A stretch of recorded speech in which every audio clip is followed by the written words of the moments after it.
ശബരിമല പ്രശ്നത്തിൽ ഇപ്പോൾ കേന്ദ്ര ഇൻ്റലിജൻസ് ബ്യൂറോ IB ഇടപെട്ടിരിക്കുകയാണ്.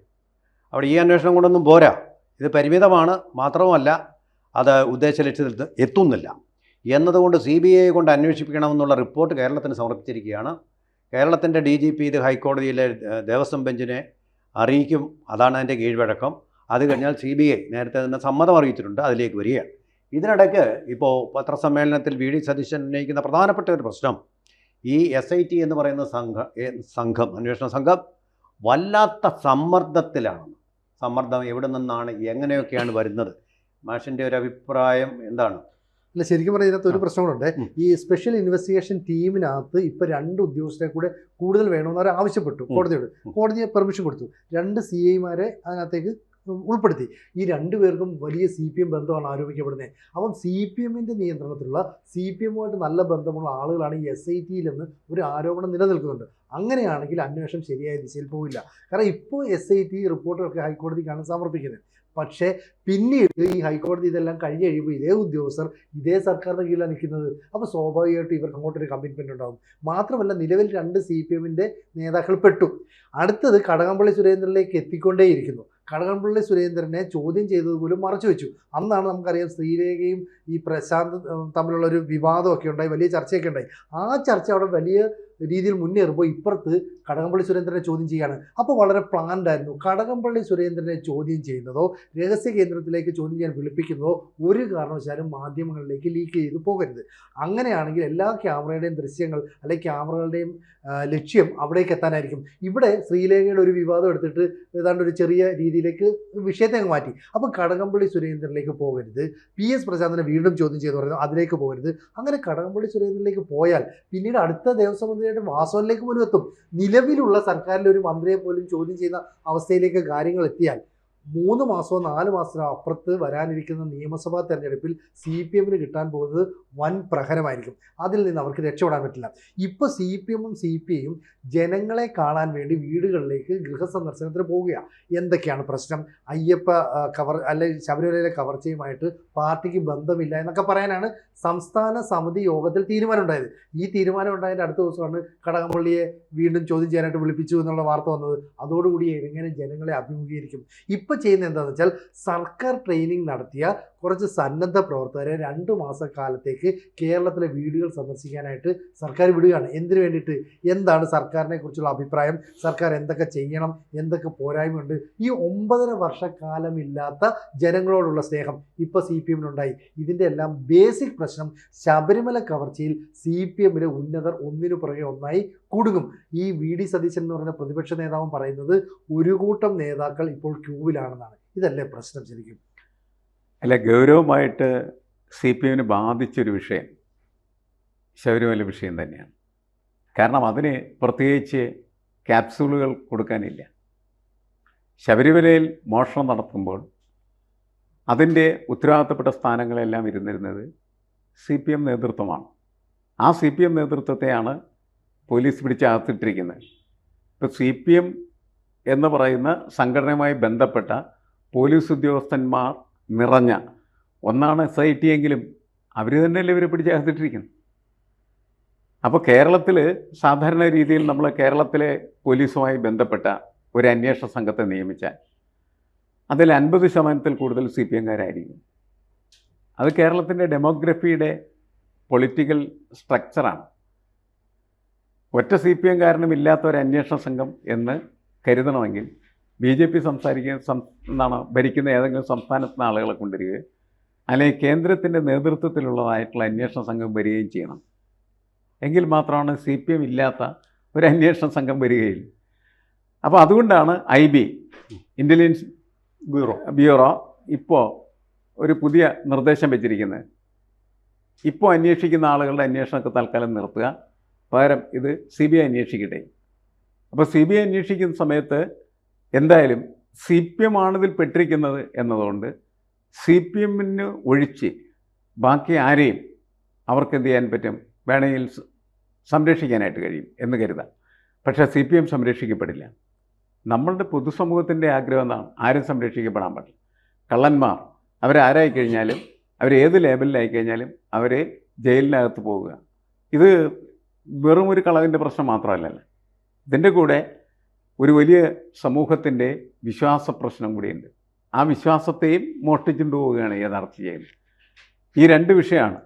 സ്വർണം മോഷ്ടിക്കപ്പെട്ടു, വിശ്വാസവും മോഷ്ടിക്കപ്പെട്ടു. അതെങ്ങനെ തിരിച്ചെടുക്കാനായിട്ട് കഴിയും? സ്വർണത്തിൻ്റെ കാര്യത്തിൽ ഇതുവരെ അന്വേഷണം നടത്തിയിട്ട് സ്വർണം തിരിച്ചെടുക്കപ്പെട്ടിട്ടില്ലല്ലോ.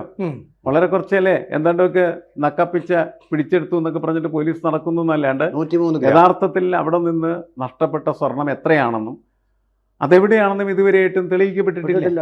അത് വലിയൊരു പ്രശ്നമാണ്. ഇപ്പൊ ഉപദേവാലയങ്ങളിലെ കൂടി അന്വേഷണം നീളുകയാണ്. രണ്ടാമത്തെ വിഷയം ആണ് ഈ വിശ്വാസം. ഈ വിശ്വാസം തകർന്നാൽ നിങ്ങൾ എങ്ങനെ വിശ്വാസത്തെ വീണ്ടെടുക്കും?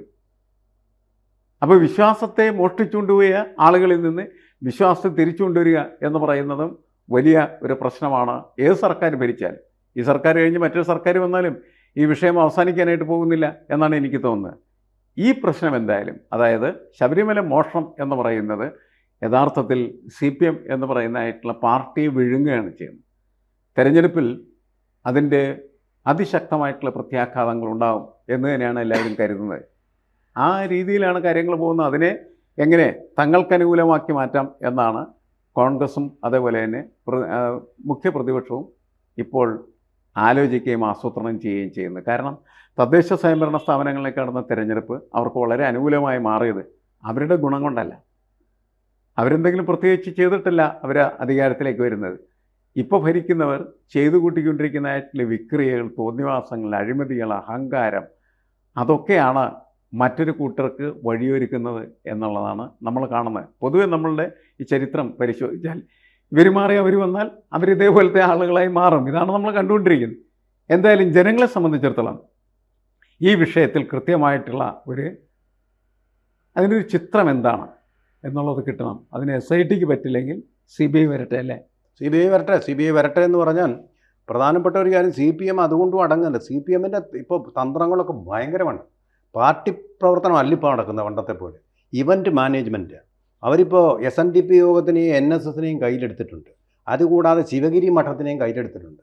അതുകൊണ്ടാണ് സ്വാമി സച്ചിദാനന്ദ ഈ മോഷണത്തിൽ നിന്ന്, ഈ സ്വർണ്ണക്കൊള്ളയിൽ നിന്ന് ശ്രദ്ധ തിരിക്കാൻ വേണ്ടിയിട്ട് ഇപ്പോൾ അദ്ദേഹം പറയുന്നത് ശബരിമലയിൽ സ്ത്രീകൾക്ക് പ്രവേശനം കൊടുക്കും. കോടതി അത് പരിഗണിച്ചുകൊണ്ടിരിക്കുക, 9 അംഗ ബെഞ്ച്. ആ സമയത്ത് അദ്ദേഹം ശ്രദ്ധ തിരിക്കാൻ വേണ്ടി ഒരു വിഷയമായിട്ട് വരുന്നു. അതുകൂടാതെ പണത്തിൻ്റെ ഒരു മാനേജ്മെൻറ്റും ഉണ്ട്. ഇപ്പോൾ കണ്ടില്ലേ, ലീഗിൻ്റെ ഒരു സ്വതന്ത്രനെ കൈക്കലാക്കാൻ വേണ്ടിയിട്ട് 50 ലക്ഷം രൂപ വാഗ്ദാനം ചെയ്തു എന്ന് അദ്ദേഹം പറയുന്നു. അന്വേഷണം വരേണ്ടതാണ്, വിജിലൻസ് അന്വേഷിക്കുന്നുണ്ട്. ആ തരത്തിൽ പണമിറക്കിയും പിന്നെ വീടാന്തരം കയറിയ ആളുകളെ നറേറ്റീവുകൾ കൊണ്ട് മസ്തിഷ്ക പ്രക്ഷാളനം ചെയ്തുകൊണ്ടും ഒക്കെ ഭരണം പിണറായി വിജയൻ തന്നെ പിടിക്കാനുള്ള കടുത്ത ഒരു ശ്രമം ഇപ്പോൾ അവർ നടത്തിക്കൊണ്ടിരിക്കുക. വാസ്തവത്തിൽ നേരത്തെ പിയേഴ്സൺ മാസ്റ്റർ പറഞ്ഞതുപോലെ തന്നെ വീണ് കിട്ടിയ ഒരു കളിപ്പാട്ടം പോലെയാണ് കോൺഗ്രസ്സിന് ഈ പ്രാവശ്യത്തെ തദ്ദേശ തെരഞ്ഞെടുപ്പിലെ വിജയം. ശബരിമല എന്നൊരു വിഷയം ഉണ്ടായിരുന്നില്ലെങ്കിൽ UDF വിജയിക്കാനേ പോകുമായിരുന്നില്ല. ഇപ്പം ശരിക്കും പറഞ്ഞാൽ ഈ മുഖ്യമന്ത്രി പിണറായി വിജയൻ തുടർച്ചയായിട്ട് പറയുന്ന ഒറ്റ കാര്യമാണ്, ഈ ശബരിമല സ്വർണ്ണ കവർച്ചയുമായിട്ട് CPMന് യാതൊരു പങ്കുമില്ല. CPMൻ്റെ ഒരു നേതാക്കൾ ഇതിൽ ഉൾപ്പെട്ടിട്ടില്ല. കുറച്ച് ദേവസ്വം ബോർഡിലെ അംഗങ്ങൾ, കുറച്ച് അതുമായി ബന്ധപ്പെട്ട് പ്രവർത്തിക്കുന്നവർക്ക് മാത്രമേ ഉള്ളൂ. പക്ഷേ അത് പൊളിഞ്ഞു വീഴുന്നത് ഈ പറയുന്ന പത്മകുമാറിനെ അറസ്റ്റ് ചെയ്തതോടുകൂടിയാണ്.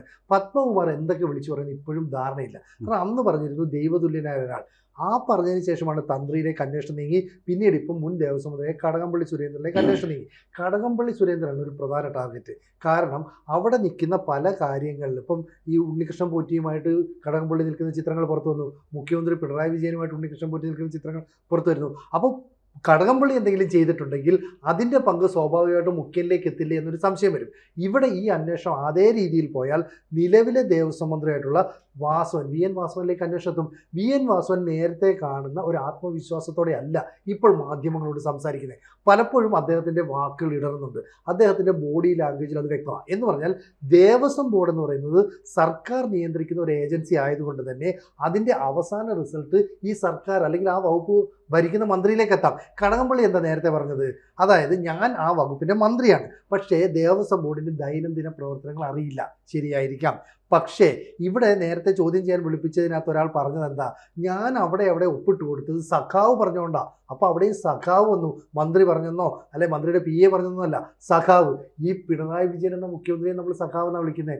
എന്ന് പറഞ്ഞാൽ പഴയ ദേവസ്വം മന്ത്രിയായിട്ടുള്ള കടകംപള്ളി സുരേന്ദ്രൻ, ഇപ്പോഴത്തെ ദേവസ്വം മന്ത്രിയായ VN വാസവൻ ഇവരൊന്നും അറിയാതെ ദേവസ്വം ബോർഡിലെ ദൈനംദിന പ്രവർത്തനങ്ങൾ നടത്തില്ല. അവിടുത്തെ സ്വർണ്ണപ്പാളികൾ അഴിച്ചുകൊണ്ട് പോകണമെങ്കിൽ അത് സ്വാഭാവികമായിട്ടും സർക്കാരിൻ്റെ ശ്രദ്ധയിൽപ്പെടുത്തിയേ പറ്റുള്ളൂ. അങ്ങനെ സർക്കാരിൻ്റെ ശ്രദ്ധയിൽപ്പെടുത്തിയിട്ടുണ്ടെങ്കിൽ ഈ പറയുന്ന അന്വേഷണം ഇനി അടുത്ത വാസവനിലേക്ക് നീങ്ങുമെന്നൊരു ആശങ്ക പിണറായി സർക്കാരിനുണ്ടാകാം. അങ്ങനെ ഉണ്ടായാൽ നിലവിലെ സർക്കാരിലെ ഒരു മന്ത്രി തന്നെ ഈ അഴിമതി കേസിൽ ഉൾപ്പെട്ടിട്ടുണ്ട് എങ്കിൽ ജനങ്ങളെ അവർക്ക് അഭിമുഖീകരിക്കാൻ പറ്റില്ല. വലിയ പ്രതിസന്ധി. ശശി, അതാണ് അതിൽ പോകാതിരിക്കാൻ വേണ്ടിയാണ് SITയെ ഇങ്ങനെ സമ്മർദ്ദത്തിലാക്കിക്കൊണ്ടിരിക്കുന്നത്. ആ സമ്മർദ്ദം നല്ലപോലെ നടക്കുന്നുണ്ടെന്നുള്ളതാണ്. 2 IPS ഉദ്യോഗസ്ഥരെ തന്നെ മുഖ്യമന്ത്രി അതിന് ചുമതലപ്പെടുത്തി എന്നുള്ളതാണ് VD സതീശൻ്റെ ആരോപണം. അല്ല, ഞാൻ പറയുന്നത് ഇതിൻ്റെ ഒരു വിഷയം എന്താണെന്ന് വെച്ചാൽ, അവരെ അറസ്റ്റ് ചെയ്താലും ഇല്ലെങ്കിലും, കടകംപള്ളിയെയും അതേപോലെ തന്നെ വാസവനെയും അറസ്റ്റ് ചെയ്താലും ഇല്ലെങ്കിലും ഈ ഉത്തരവാദിത്വത്തിൽ നിന്ന് CPMനെ തലയൂരാൻ പറ്റില്ല. അത് വളരെ ഗൗരവമായ രീതിയിൽ അവരുടെ തലക്ക് മുകളിൽ ഡെമോക്രസിൻ്റെ വാളുകൾ തൂങ്ങി ഇങ്ങനെ കിടക്കുകയാണ്. ഇത് തലവെട്ടി മാത്രമേ പോവുകയുള്ളൂ. അതാണ് പ്രശ്നം.